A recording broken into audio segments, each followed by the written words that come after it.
Good afternoon, everyone. My name is Minna from ASHRAE Falcon Chapter, and I'd like to welcome you to our webinar today.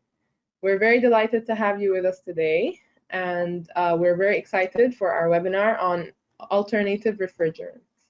We look forward to having a very informative and interesting session. Firstly, I'd like to take you through the ASHRAE Code of Ethics.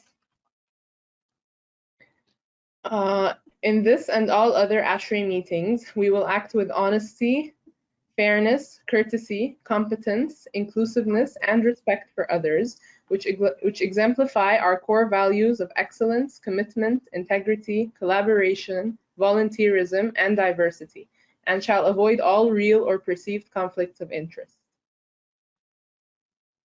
I'll quickly take you through this disclaimer, which states that the information contained within is presented by ASHRAE Falcon Chapter as a supplier/stakeholder webinar. It presents information of current interest and to provide a venue for interaction between ASHRAE Falcon Chapter members, the different industry stakeholders, and the webinar presenter. These webinars should not be considered peer-reviewed or the final word on any subject. ASHRAE Falcon Chapter has not investigated, and ASHRAE Falcon Chapter expressly disclaims any duty to investigate any product, service, procedure, design, or the like, which may be described herein. The appearance of any technical data or editorial material in this presentation does not constitute endorsement, warranty, or guarantee by ASHRAE Falcon Chapter of any product, service, process, procedure, design, or the like. I'd just like to quickly remind you that we're going to be recording this webinar and uploading it to the ASHRAE Falcon Chapter YouTube channel. If you'd like to download the presentation that's going to be used by the speaker, you may do so through the handouts. And we're going to be having a live Q&A session at the end of this webinar. So you're kindly requested to send us any technical inquiries you may have through the questions panel. Without further ado, I'd like to present to you our speaker for today, Dr. Omar Abdelaziz. Dr. Omar, I'll leave the floor to you to begin the presentation. All right. Thanks, Minna. It gives me quite a pleasure to return to the ASHRAE Falcon Chapter. I've been working closely with them between 2017 and 2019, and here I am in 2020 sharing a nice presentation on alternative refrigerants. I am Professor of Mechanical Engineering at Zuwail City of Science and Technology. I am also the co-chair for the Montreal Protocol Refrigeration, Air Conditioning, and Heat Pump Technical Option Committee, and serve on TIEP. I also hold several seats within ASHRAE. I'm the research liaison for Section 6, and I'm also voting member for several technical committees. Without further discussions, I'd like to first thank you all and move to showing my presentation today. I hope you can all see the slides.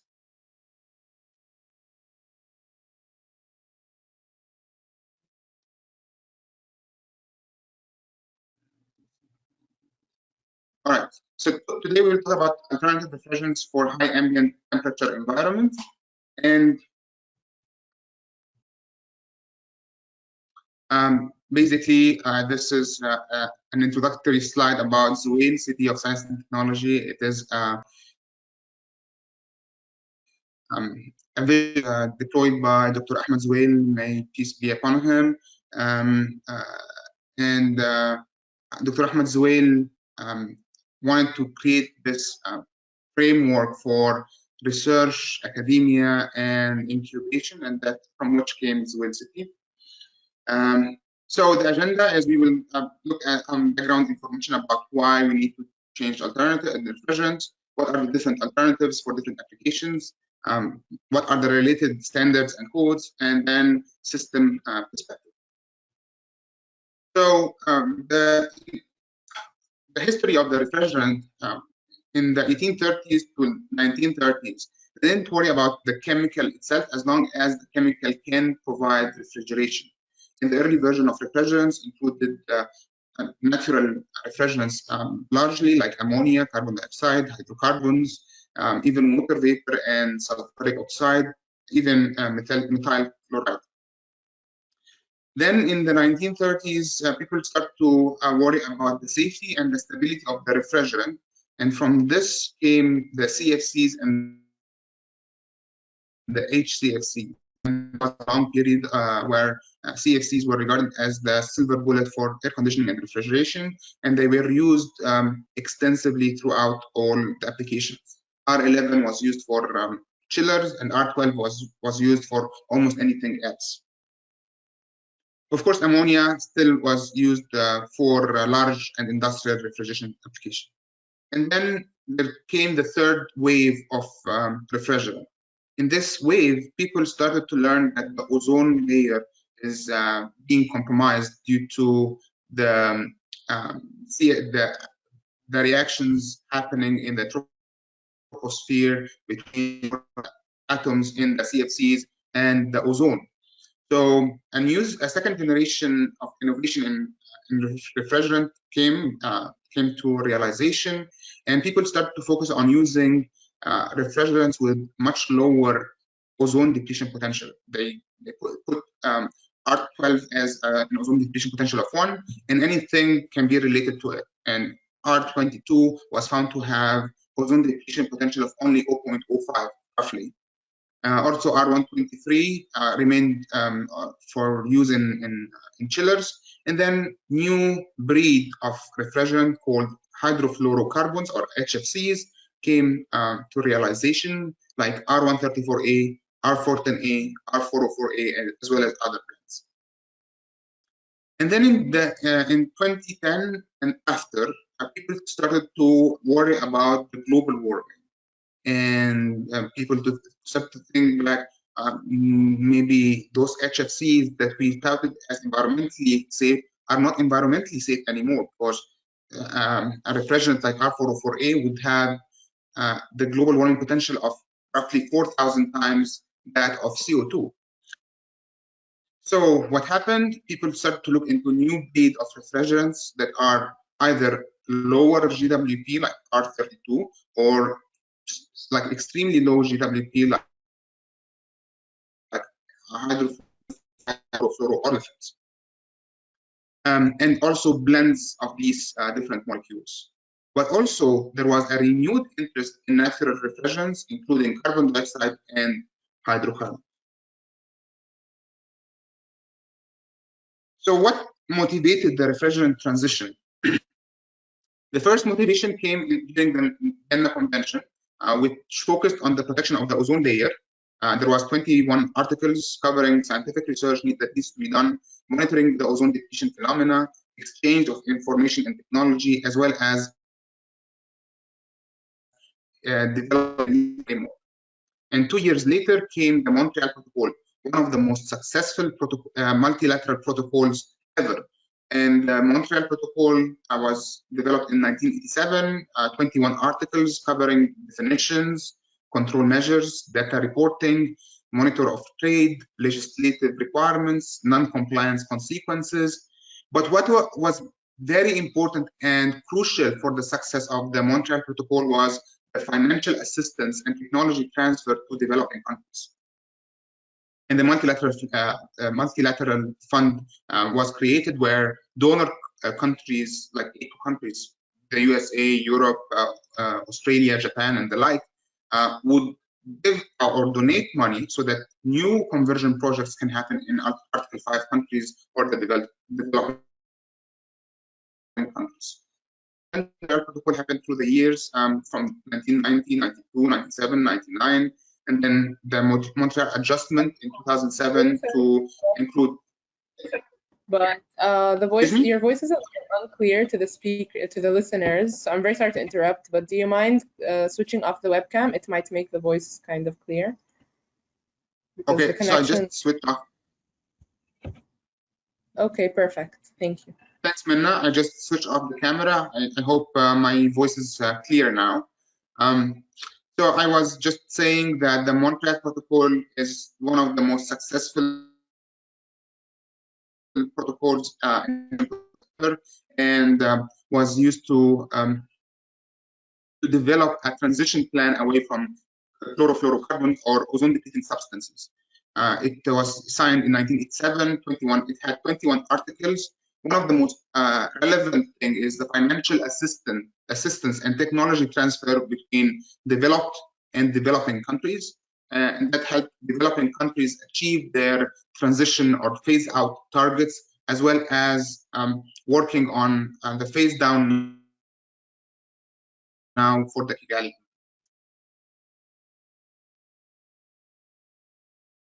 So the Kigali impact, basically, we have phase down, not a phase out. So we want to reduce the global warming potential associated with refrigerants used in air conditioning, refrigeration, heat pumping, things like methyl bromide used for agriculture, as well as fisheries and so on and so forth. With Kigali, we can avoid over 80 billion metric tons of carbon dioxide, which is equivalent, which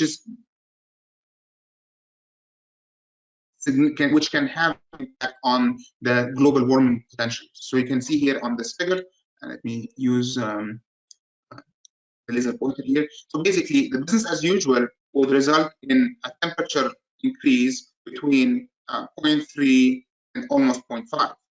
And if we go with the Kigali Amendment in 2016, the amount of reduced carbon dioxide equivalent emitted, which is 80 billion, will get us to only 0.06, which means that we have about 0.44 degrees C saved, or 0.5 roughly, 0.5 degrees Celsius of global temperature rise by 2100. And also, we will continue to protect the ozone layer.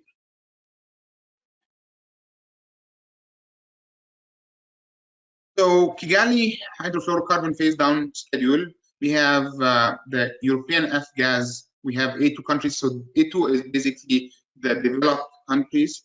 We have A5, Article 5 countries, Group 1, and then Article 5 countries, Group 2.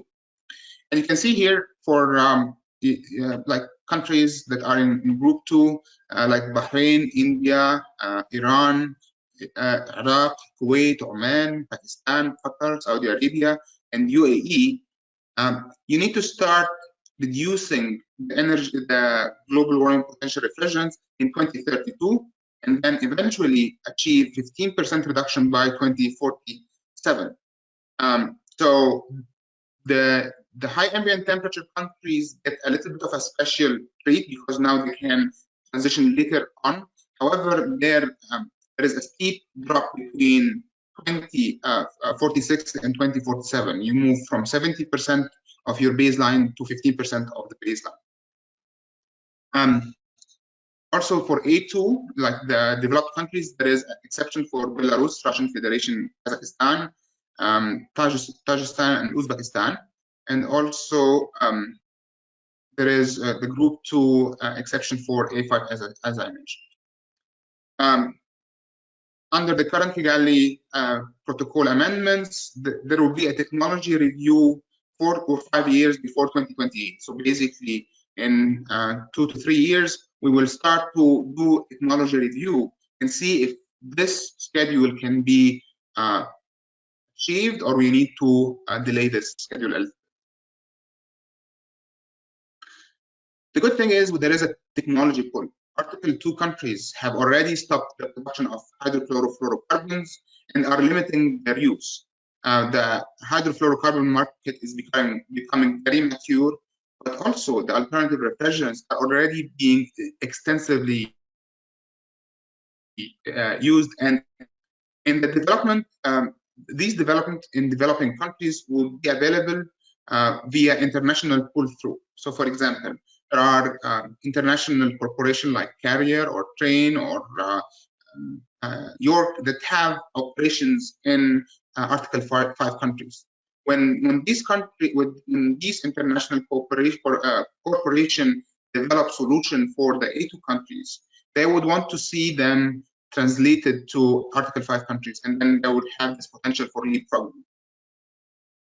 There will be also additional regulations and rules in development for Article 2 countries that can be used as model for Article 5 countries, and most recently, the United Nations Environmental Program had this model regulation for the room air conditioner and the refrigerator.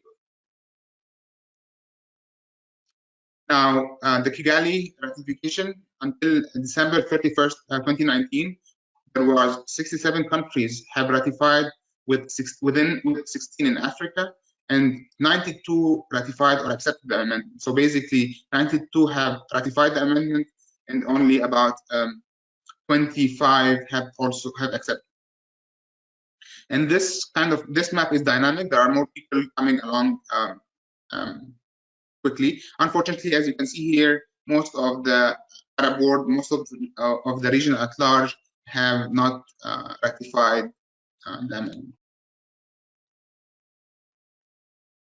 So in the Montreal Protocol, there is a phase out, which means that we want to completely eliminate the hydrofluorofluorocarbons, but there is a phase down for the hydrofluorocarbons, and there are overlapped commitments. So you can see here between now or 10 years ago and 2030, HPMPs, which stands for hydrochlorofluorocarbon project management plans, or phase out. We want by 2030 to completely eliminate the use of hydrochlorofluorocarbons. Now, there are hydrofluorocarbon plants, or HPPMP, not HPPMP, hydrofluorocarbon plants, KPMP, and there is an overlap commitment between 2024 and 2030. This overlap commitment can allow us to do some leapfrogging, and instead of moving from HCFC to HFC and then eventually to lower GWP refrigerants, we can move from HCFC to lower GWP refrigerants directly.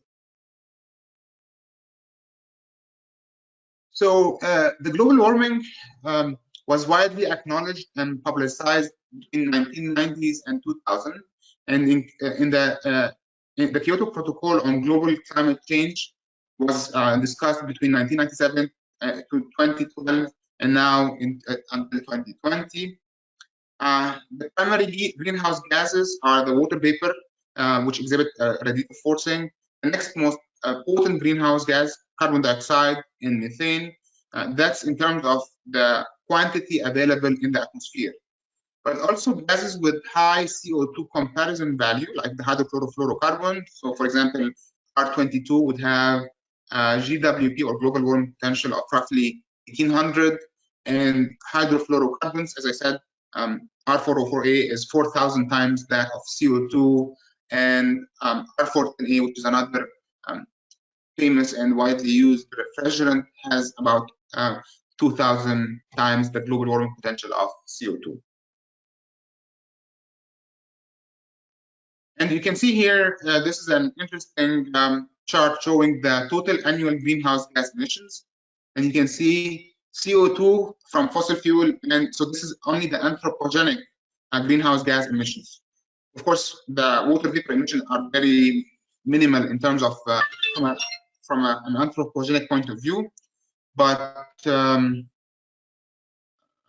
can see here in this chart, until 2010, it was 65% coming from CO2 from fossil fuel and industrial processes, and then we had about 11% FOLU, and then CH4, which is methane, 16%. This comes out from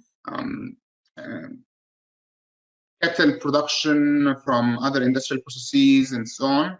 And then there is nitrose, and then F-gas. You can see the F-gas are like hydrofluorocarbon and hydrofluorofluorocarbon, this very dark sliver.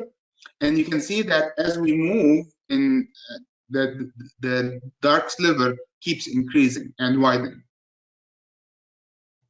And FOLU stands for forestry and other land use. So basically, when you try to clear out a forest, or when you try to do something like that, the amount of CO2 production associated with it can be addressed. For common refrigerants like R134A and so on, we can see here the global warming potential. And I'm using here a log scale. Why am I using a log scale? Because things can vary dramatically. Actually, R12 is off the chart. R12, the global warming potential for R12 is in the order of 12,000. The R11 is in the order of maybe 6 to 7,000. And then you have here R22 in the range of 2,000 or 1,800.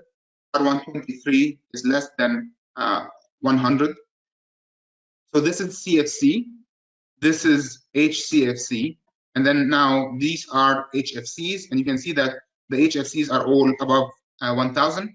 And then we have the R32 below 1,000. It's about 675. And then we have the new refrigerants. They do not appear on the chart because the GWP is in the order of 1. So basically, they do not appear on the chart. And then we have here the natural refrigerants. Most of them, again, do not appear on the chart. So carbon dioxide has a GWP of 1, ammonia has a GWP of 0, and the others vary between 2 and 4. So what is the required properties for refrigerant gas? It has to be with a boiling point between -40 and 32 degrees Fahrenheit, or -40 to 0 degrees C. It has to be non-flammable. However, it's a tall order to get a non-flammable refrigerant with all the desired properties that we want. It has to be non-toxic or less toxic at least. We need to make sure that we have chemical stability inside the refrigeration machine. However, it's okay if it's not stable in the atmosphere. It would be good if it has a pungent odor for leak detection. Unfortunately, things like some of the new refrigerants do not have a pungent odor, so when they leak, people do not notice that they leaked. Also, it would be good if they are not expensive and should not contain chlorine, bromine, or iodine in order to make sure that they do not deplete the ozone, and must have short atmospheric lifetime to minimize the global warming potential. So to do so, the refrigerant chemical suppliers worked on doing things to the refrigerant molecules. And first thing they thought of is how can they develop or design a molecule that would react with common atmospheric species to shorten the lifespan. And the chemical approach first increase the number of hydrogen atoms. But when you do that, the molecule becomes more flammable. Also include oxygens or other components that would react with atmospheric oxygen. Reduce the chemical stability. So you want to add bromine or iodine, but we said earlier that we don't want to do that because adding bromine or iodine add ozone depletion to the molecule. And last but not least is unsaturation, which means that we want to use double or triple bonds within the molecule, like using olefins.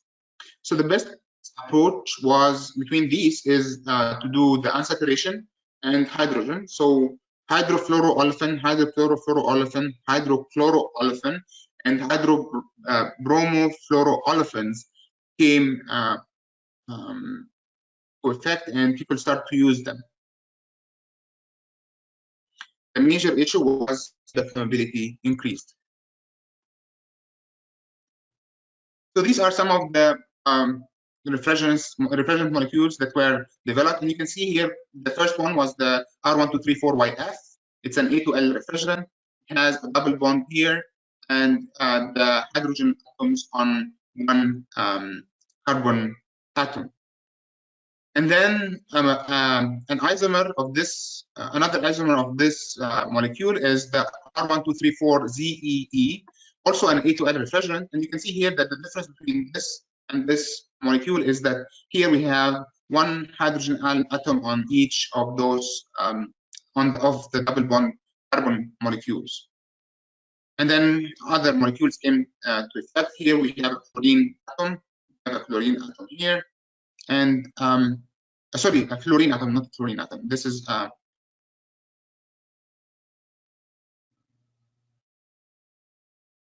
yeah, a chlorine. This is a chlorine atom. So the small ones are the fluorine and these are the chlorine atoms. And then you can see this one. It's very simple molecule, one of the simplest molecules in them. The issue here is, as you can see, there are double bonds. The molecular structure is complicated, so producing these molecules is not as easy as producing R134A or some of the earlier refrigerants, which means that they are going to be more expensive. So what do we do to select a refrigerant? Basically, we have to consider the environmental performance. We want the ozone depletion potential to be as close to zero or as close to zero as possible. And we want to reduce the global warming potential. We want to consider safety for consumers, so low flammability and low toxicity. We want to have energy efficiency, so reduce in the indirect CO2 emissions, especially at high ambient operation. We want to make sure that the IP will not cause issues and people would be able to still use those refrigerants and the cycles associated with them, the transition cost to industry, and finally the product sustainability. So if, for example, a molecule is being or a refrigerant is being offered, is this refrigerant good for the next 10, 15 years, or do we think that in few years people will not be able to use this refrigerant? And then we have this very interesting checkpoints. So we know to check whether it's flammable or not, toxic or not. Is it within acceptable operating pressure? Is it a stable refrigerant? What is the impact on the compressor and cycle design? Zero ODP, low GWP, compatible with our equipment, does not have a large glides, and so on and so forth. So as of now, the ASHRAE standard 34 has started to have about 9 distinct molecules, 43 refrigerant blends, and the first low GWP molecule introduced into ASHRAE standard 34 was in 2008, FF01234YF, and then the first blend was in 2012, also class 2L, and then the first non-flammable blend was in 2013, and by 2017, mid of 2017, there are 9 distinct molecules and 43 refrigerant blends. So according to the Refrigeration, Air Conditioning and Heat Pump Technical Option Committee report that was published in 2018, if we want to look at a safe or category A1 refrigerant low GWP proposed between 2010 and 2018, you can see here that for R134A alternatives, there are some here with GWP between like 300 and a little above 500. So we have a lot of refrigerants that can be acceptable as R134A alternatives and within lower GWP. For R22, like refrigerants, we had very, like for A1 refrigerants or safe non-flammable refrigerants, all of the alternatives are above 1000 GWP, so it's not too attractive. Similarly, for R404A, there are very few alternatives that are A1, and most of them are around the 2000 GWP. For the R14A, unfortunately, no A1 alternatives were available between 2010 and 2018. However, in 2019, a new refrigerant blend for R14A, alternative refrigerant blend for R14A was proposed. The name is R466A, and it has a GWP of about 750, so it will stand here.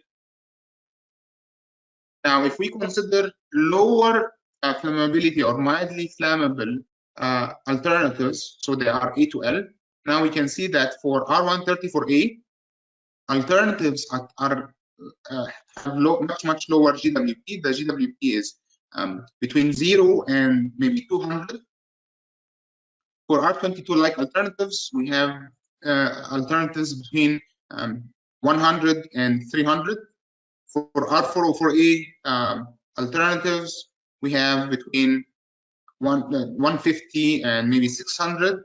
And then for R14A-like alternatives, we have a lot of alternatives, but all of them between 400 and 700 GWP. So there is no silver bullet for the R14A-like alternatives. For the R22-like alternatives, there are some, and for R134A-like alternatives, there are significant alternatives.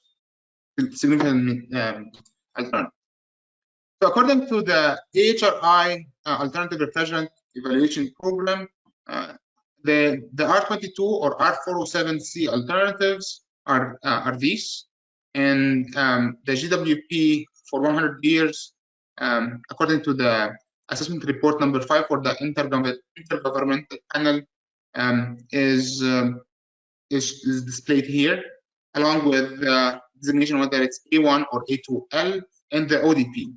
So you can see here for R22, the GWP is 1760 and the ODP is 0.06. It is A1 refrigerant.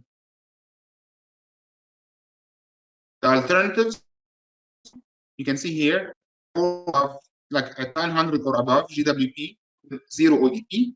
And then for A2L alternatives, you can have 146, 251, 295 with 0 ODP. When we did a simple cycle analysis, we found that most of these alternatives would have lower COP than R22. Slight, like the drop in COP is not significant, between 0 and -8%. Of course, ammonia is better than R22, but ammonia is toxic and mildly flammable. There are some alternatives that have a little bit higher capacity, but most of them would be lower capacity and slightly lower GWP, lower COP. Sorry.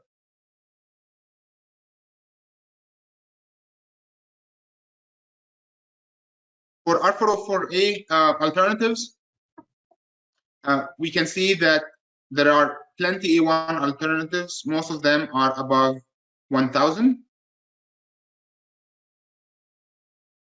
And then this is the remainder of the table. All of the A2L alternatives, again, around starting from 139 to 677. And we have one also around 1,000. And then we have an A3 alternative, which is propane. And this is the theoretical analysis. You can see that most refrigerants, or actually all refrigerants, would have better COP than R404A. Most of the alternatives would actually have better capacity than R404A. So apparently R404A was not a good refrigerant to start with, and that's why there are plenty of refrigerants that would have better performance. For R134A like alternatives, you can see here there are plenty that are A1, few that are A2L, and few that are A3. And impact on efficiency. So the COP, you can see some would have no impact on COP. So the COP would remain unchanged, like R1234ZE, AC5, AC5X. So these are all alternative refrigerants proposed also by the chemical suppliers. And you can see here, some would have a little lower COP and some would have lower COP but higher capacity. And finally, for R14A alternatives, the ARAP alternatives stop here, and these are the new alternatives in the last 2 years that are A1 or expected to be A1. So the theoretical analysis show that all of the R14A alternatives also would have good performance. The COP would be higher than the COP of the R14A, and the capacity can be higher or slightly lower here within 5%. Some alternatives would be even lower than 50%. So what does this give us is that it gives us an overall feel that alternative refrigerants are available plenty and are mostly more energy efficient and can be soft optimized to match the capacity as well.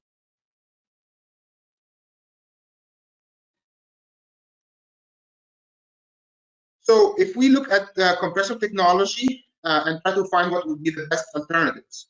So for centrifugal, which is the low and medium pressure refrigerant, we want to find alternatives that are R123 like or R134A like refrigerants. For screw compressors, these are medium and some high pressure. So we would like to find R134A like alternatives that would fit nicely with screw compressors. And for scroll and reciprocating compressors, these are usually high pressure, mostly R22, R14A, and R407C. And you can see here in this figure where the different compressor technology would fit in terms of cooling capacity. So if we are talking about smaller capacity, like getting compressor between 2 to maybe 100-ton scroll compressor can work, and then this is the screw compressor, and this is the range for the centrifugal compressor. So up to 10,000 ton can be achieved with centrifugal compressor. So what are this is a seminar or a study by Steve Kuyak and Ken Schultz, and it shows that the low pressure R1234 like alternatives, there are some that are unflammable and some that are flammable. So if you want DWP between 400 and 600, there are plenty. If you want DWP less than 150, they are mostly flammable. They are mostly better COP. You can see here the COP over the COP of R123. You can see most of them are higher COP, with few that are lower COP. They are near design compatible, which means that the capacity is almost the same. There is no significant drop in capacity. So this, you can see R123, this is R514A, and you can see it's almost the same capacity, almost the same COP. And you can see here also the isopropane is another potential alternative.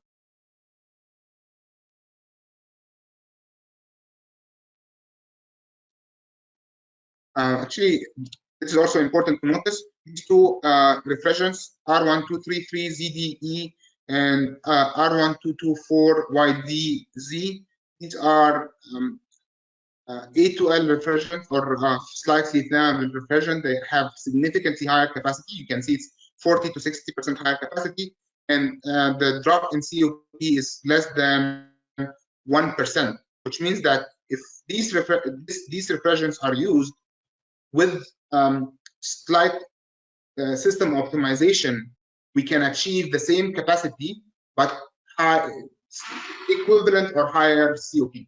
Because when you move from this point to this point, you increase, basically you would have higher heat exchange area per unit flow rate, and you would increase the COP accordingly. Now, if we work with medium pressure R134A like alternatives, there are low GWP available today, like R1233ZDE, 1224YD, 514A, 1234, and they are mostly non-flammable. They have good efficiency, no glide, and are compatible with existing designs.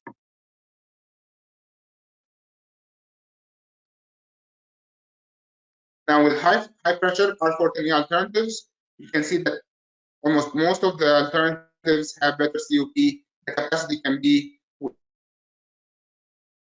like either higher, see here, and most of the equipment or OEMs are working with R32 and R452B as alternative refrigerants. Now, we can see that there are market fragmentation. So with R134A, if we are talking about refrigerators, hydrocarbon and R1234YF are the widely acceptable alternatives. For mobile air conditioner, R1234YF and R152A are the widely acceptable. And for chiller and refrigeration, we have R513A, R1234ZEE, and R1234YF as acceptable. So now we replace one refrigerant with a myriad of other refrigerants. Also, R404A and R407C, these for transport refrigeration, R452A and CO2 are acceptable. For stationary, R448A and R449A and B are acceptable, as well as transcritical CO2 and cascaded cycles. For R14A like alternatives, it's a small charge, hydrocarbons, and R32 for split units, R32 and R452B. And as you can see here, no single one-to-one conversion is happening. You are having different solution for different applications. So what are the related standards and codes? So in the US, there is ASHRAE standard 34 for safety classification. Internationally, there is ISO 817 safety classification. There is ASHRAE standard 15, it provides application rules, large equipment, how can they be installed within a building. Internationally, there is the ISO 5149 application rules. There is the ASHRAE standard 15.2, and internationally there is the EN 378. This is in Europe, the European norm 378, a design guide for AC heat pump and equipment. Now, regarding the appliance or the equipment itself, or the product itself, in the US, there are the UL or the Underwriter Laboratory Equipment Standard. So for commercial refrigeration, room AC, domestic refrigerator, and so on and so forth. Internationally, there is the EN IEC series, so 6335-2-89 is for commercial refrigeration and freezing. -2-40 is for AC and heat pump. -2-24 is for domestic refrigerators, and then more for other equipment as well. So in the interest of time, I'll just skip this and go directly to ASHRAE standard 34. How is it being described? Basically, if it's lower toxicity, it takes the letter A. If it's higher toxicity, the refrigerant is used with the letter B. If the flame does not propagate, then it would take the numeral 1. If it is of a lower flammability, it takes the numeral 2. But if it's a mildly flammable or feeble, slow flame, then there is an L associated with it. And then if it's a high flammability, it takes the numeral 3. So an example of an A2L refrigerant would be R1234YF. An example of A1 refrigerant would be R14A or R134A. An example of a B2L refrigerant would be ammonia. And you can see here the classification for the toxicity depends on the occupational exposure limit, or OEL. If the OEL is greater than 400 ppm, it's the class A. If it's less than 400 ppm, it's the class B. In the interest of time, I would also skip this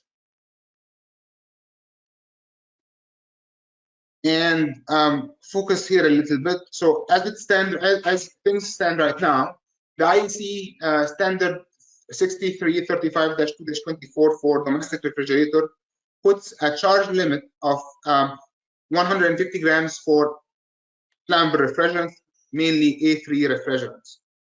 For commercial refrigeration, it's a little bit different, and we have factors that impact the charge, like the minimum room size, the leak detection sensors, what kind of fan circulation. And for A2L refrigerant, the charge limit is roughly 1.2 kilograms, and for A3, it's roughly half a kilogram. For air conditioning and heat pump, there are a lot of factors impacting the allowable limit, mainly the minimum room size, the lower flammability limit of the refrigerant, the lowest release height, so where are you installing your air conditioning in the room, the leak detection sensor available, and the ventilation. And you can see here that the charges are a little different. So we have A2L about 1.8 kilogram, A2 0.5 kilogram, A3 0.15 kilogram, but it can be as high as 2.5 kilogram in special circumstances with limited measure. If we go with the additional measures, we have for A2L 8 kilogram, can go also to 70 kilograms. For A2L, for A2, it's 3.4, and for A3, it's 0.3 kilogram. We talk about the ISO 5149, and the equivalent would be ASHRAE 15. We have other limits, as you can see here. So how can we use the refrigerants safely? So we need to understand that if we have a fuel-air mixture that is above the lower flammability limit and below the upper flammability limit, and we have an ignition energy or ignition source, you will have a detonation or a deflagration. But we need to understand what is the severity of the event. Is it severe, or if it is not severe? So the fuel-air mixture, we call it the combustible cloud. What is the volume within the room that has air, fuel, or air refrigerant mixture between the LFL and the UFL? Then we need to recognize the ignition sources and restrict or enclose them as much as possible. So you want to select refrigerants that require the highest minimum ignition energy to deflagrate. And then we need to understand and study the severity of the event. So design application to handle pressure rise. For example, in the rooms, try to make sure that if there is a pressure rise, there is a small window that would burst outside and release the pressure. Also design refrigerant to minimize potential secondary issues. So, for example, if we use hydrofluoroolefins or hydrofluorocarbons and they burn, they will leave hydrofluoric acid, which is very corrosive. And then we need to select the refrigerants with the lowest possible burning velocity.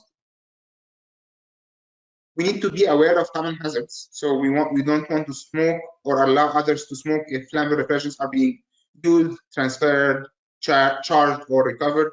We need to be alert for any potential ignition source like heaters, sparking motors, or switches, static electricity, and the like.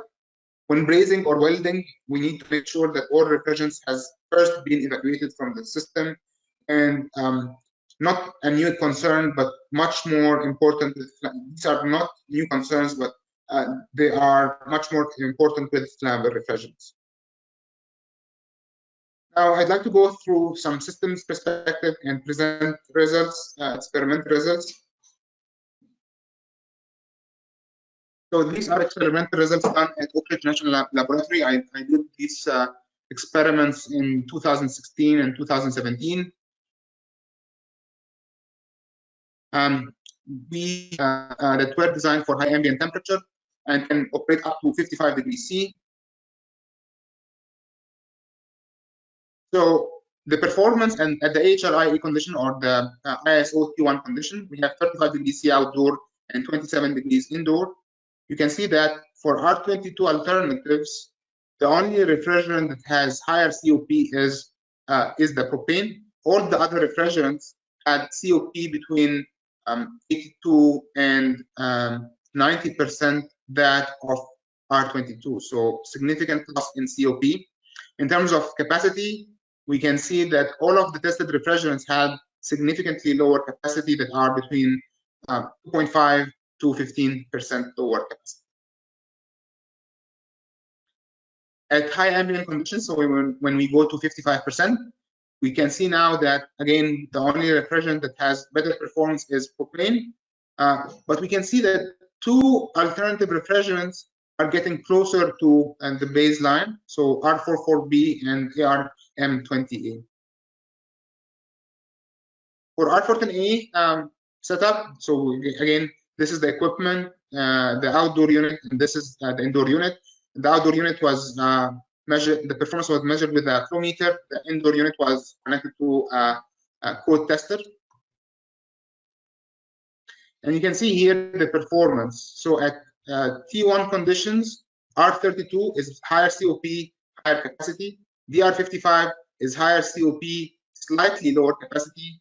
And other refrigerants are slightly lower COP and capacity decrease is between 1 to about 15%.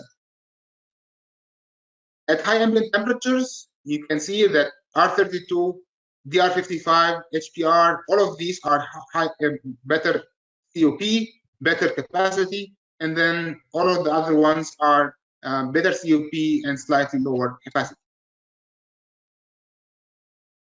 So looking at the packaged unit, so when we work with more of a central equipment, we had an R20 unit provided by SKM and the R14A unit provided by Tetra. These are the units instrumented in the laboratory. You can see here we have the code tester in connected to each of the indoor site. For R22, you can see here that the tested refrigerants, ARM20A provided higher COP, 5% better COP, but slightly lower capacity, and other refrigerants provided higher capacity and lower COP between 3 and 7% lower COP. At higher ambient conditions, we can see that ARM20A is still higher COP, slightly higher COP, but significantly lower capacity, and the other refrigerants have roughly the same capacity, but the COP loss is between 5 to 15%. For the R14A, all of the alternatives have higher COP, but the capacity can be either higher, similar, or slightly lower. At high ambient temperatures, all of the alternatives had higher COP and higher capacity. For the AREP phase 2 high ambient temperature, now what they did is they compared a lot of refrigerants. So we have R32, ARM, 71A, DR5A, DR55, HPR2A, L41-1, L41-2, and you can see here that there are plenty of alternatives to R14A that are better COP and better capacity. Most of these are R32 as well as DR5A and DR55. The other units are slightly higher COP, but the capacity can be compromised a little bit. At high ambient conditions, now you can see that most of the tested units are better COP and better capacity, or better COP and slightly lower capacity. In AHRI, we found discharge temperatures are higher compared to R14A. So you can see here, R14A is the blue line, R32A in unit 1 is about 10 to 15 degrees higher discharge temperatures. For unit 2, they tested different refrigerants, and you can see that the discharge temperature can be between 2 to about 15 degrees higher. In unit 4, there was significant increase in R32 because it was not optimized, and so on and so forth. We have to be very careful.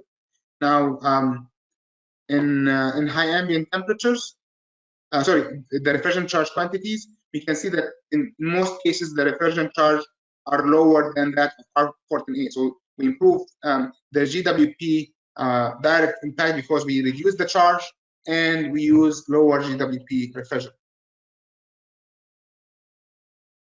Finally, we need to consider the life cycle climate impact or life cycle climate performance when we study alternative refrigerants. So you can see here, for example, the R14A, R404A DX unit. So we are talking about retail refrigeration system.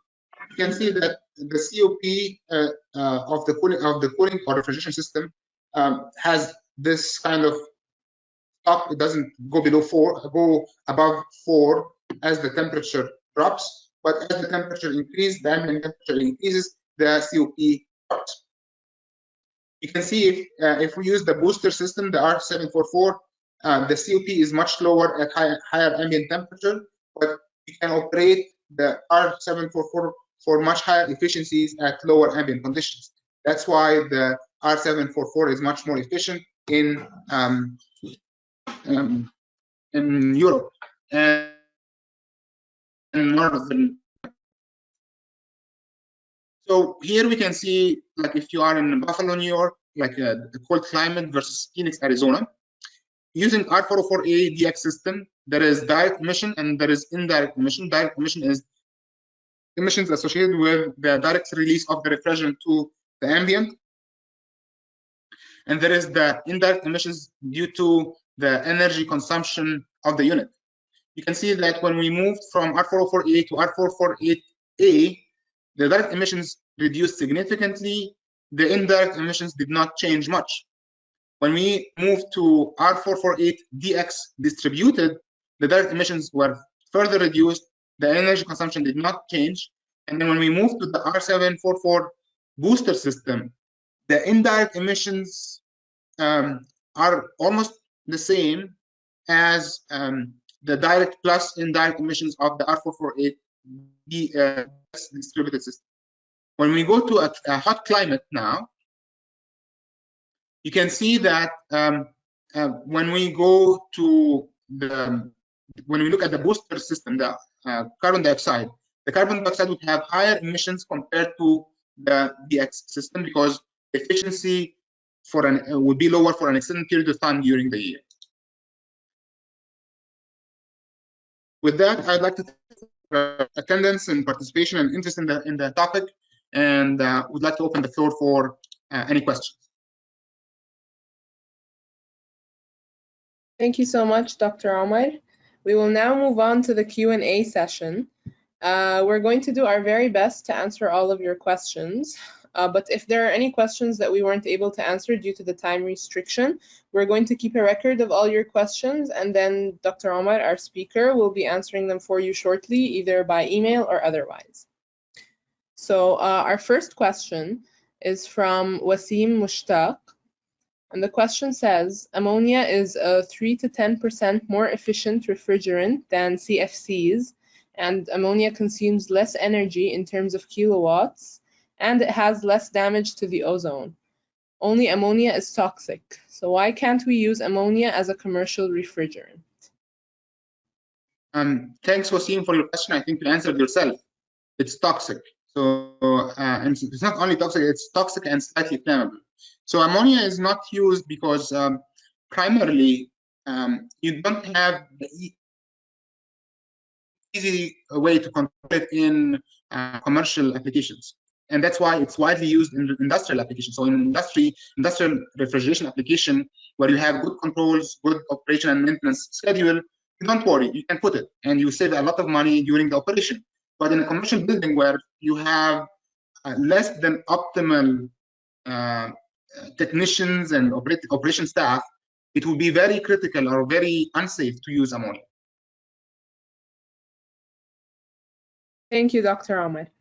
Our next question is from Lovewell Chitio, and the question says, if the HFCs and GWPs of 1000 plus, then why are we encouraging installation of these up to 2050?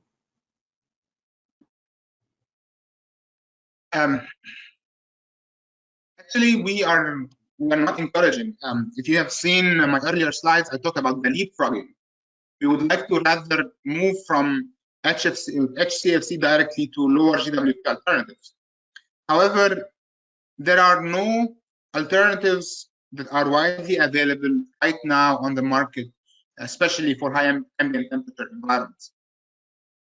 So from that point of view, we will need to use a transition refrigerant, and these transition refrigerants are mostly hydrofluorocarbons. All right, thank you, Dr. Omar. Our next question is, why is the Kigali Protocol getting poor response on ratification? Is it the new generation refrigerants' expensive costs? Why is the Kigali? Okay, so the response, the ratification, the issue with the ratification is that you need to get consensus within your country, and this sometimes countries can get responsive very quickly, and sometimes there are political changes within the country that would delay this process. A good example is the USA. So if it wasn't for Trump being elected, the USA would have ratified Kigali Amendment. But with Trump in control of the House of the Senate, it's very difficult to ratify the Kigali Amendment there. For countries like in the Middle East and developing countries, it is in their best interest to ratify, because if they ratify, they will get financial technical assistance. If they do not ratify, then they will be excluded and will not be able to tap into the financial and technical assistance program provided by the Montreal Protocol. Thank you, Dr. Omar. The next question is from Romani Moawad, and the question is, what's the Montreal Protocol 2021? What? I don't understand the question. Can he repeat what he means by that? If you'd like me to read it again, I can read it. If you'd like it to be rephrased, then no, I can read it. Okay, then I think he needs to rephrase the question. Okay, please, Mr. Romani Moawad, can you please rephrase your question, because our speaker did not understand it. Thank you. Our next question is from Lovewell Chitio, and the question says, on slide 34, please kindly confirm that you were talking about compatibility with alternatives of the stated refrigerants. If so, it seems as if we have challenges with compressor compatibility so far. I'm trying to get to the slide. Give me a second. Sure, take your time. Slide 34.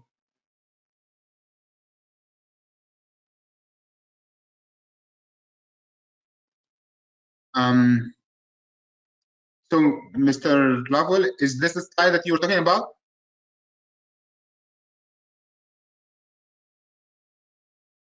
Okay, so if this is the slide that he was talking about, this is just to show that for different compressor technology, these are the typical refrigerant being used now. He's talking about this.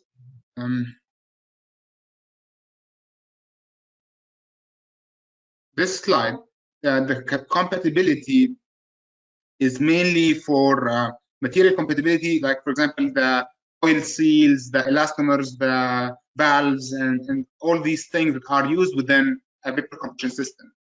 Let me try to read the question again, see if I can.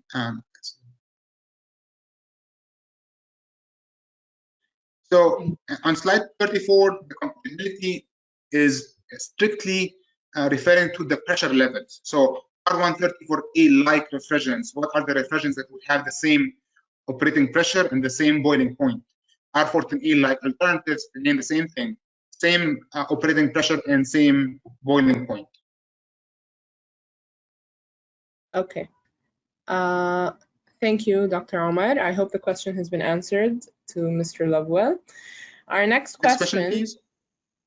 Our next question is from Mr. Pedro.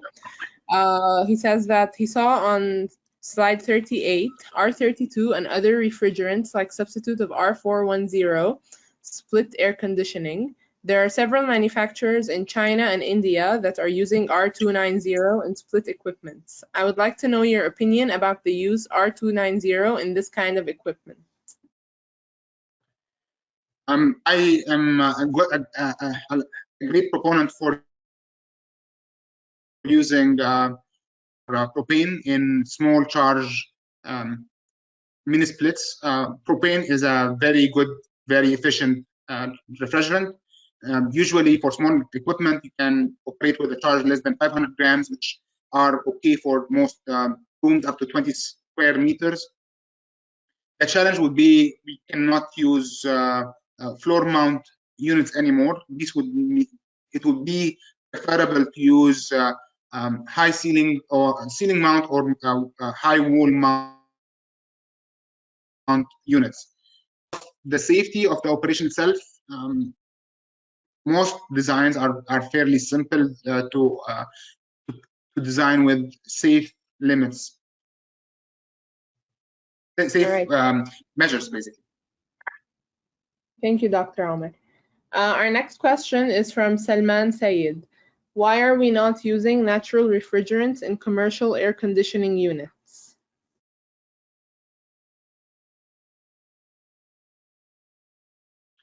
Thanks, Salman. The main challenge is that for commercial air conditioning, we'll end up with large charge. So if you are operating with a large charge, you won't be able to comply with the international codes and standards associated with the safe charge limits.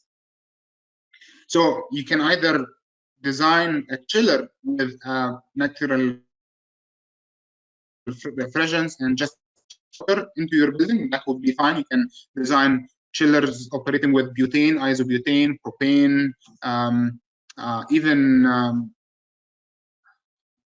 ammonia if need be, if you can have a good infrastructure, a good service and operation team. But you won't be able to charge a packaged unit with a hydrocarbon because of the large charge required. Okay, thank you, Dr. Ahmed. The next question is from Esther Monroy, and the question says, could you share any comments or info on LCCP analysis for R290 and R600A?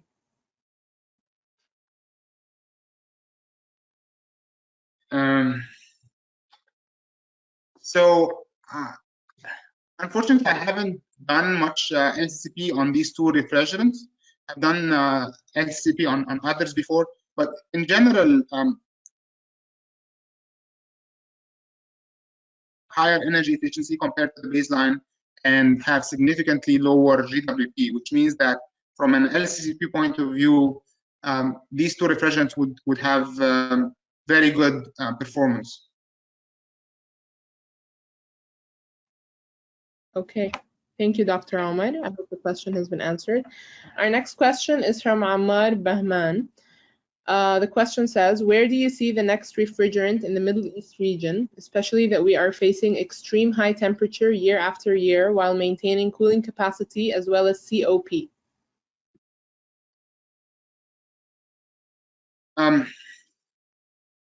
Okay, thanks Ammar for the question. This is a very important one. In my opinion, we like in the Middle East or in high ambient temperature environments, we should not worry too much. Like basically, we should start to think about propane as a good alternative for small capacity systems. It's a very simple, cheap, low cost, easy to use, high efficiency, high performance, very low GWP. For larger capacity units, I think we should start using things like R32 and some of the lower flammability alternatives like R452B and things like that. In terms of like all these alternatives would have higher COP, so I think we will maintain and will be able to achieve even higher COP than what is available right now. He also asked about what is the glide of refrigerant, and the glide of refrigerant is the difference between the boiling point and the dew point. So if it's the refrigerant is a single component refrigerant, then it will boil and condense at the same temperature. But if it's a multi-component refrigerant and the components do not have the same pressure, the refrigerant will boil or start to boil at a different temperature, then it would start to condense. Thank you, Dr. Ahmed. Next question, please. Yeah. The next question is there any eco-friendly gas developed against R22 for using with same machine? For using within the same machine? With the same machine, yes. Would you like me to repeat the question, or shall we ask Mr. Bijal Kumar to repeat? Alternative. Yeah, so there are plenty of alternative drop-in refrigerants for R22. One of the most widely acceptable drop-in alternatives for R22 is called R422D. This has been tested significantly in the USA and showed acceptable performance. You get slight drop in capacity and slight drop in COP. considered to be a very good alternative because it is compatible for with all the seals, with all the pressure, with all the valves and so on. All right, thank you, Dr. Ahmed. Unfortunately, we've gone a little over time, and so we have to conclude our session here. As I already mentioned, for everyone that asked a question and did not receive an answer, we have a record of your questions and we'll be forwarding them to Dr. Ahmed. Thank you to everyone for attending our webinar. We hope you found it beneficial. And thank you so much, Dr. Ahmed, for sharing some of your valuable knowledge and expertise with us. To all the attendees, we'd like to hear your feedback on today's webinar. As soon as I end this webinar, you will receive a pop-up of a survey. We are kindly requesting you to take this survey because your opinion is important to us. If you're unable to take it at this time, you will be receiving it later within a few hours on your email, so kindly take it from there. Thank you so much, and we hope to see you in our upcoming webinars. Bye.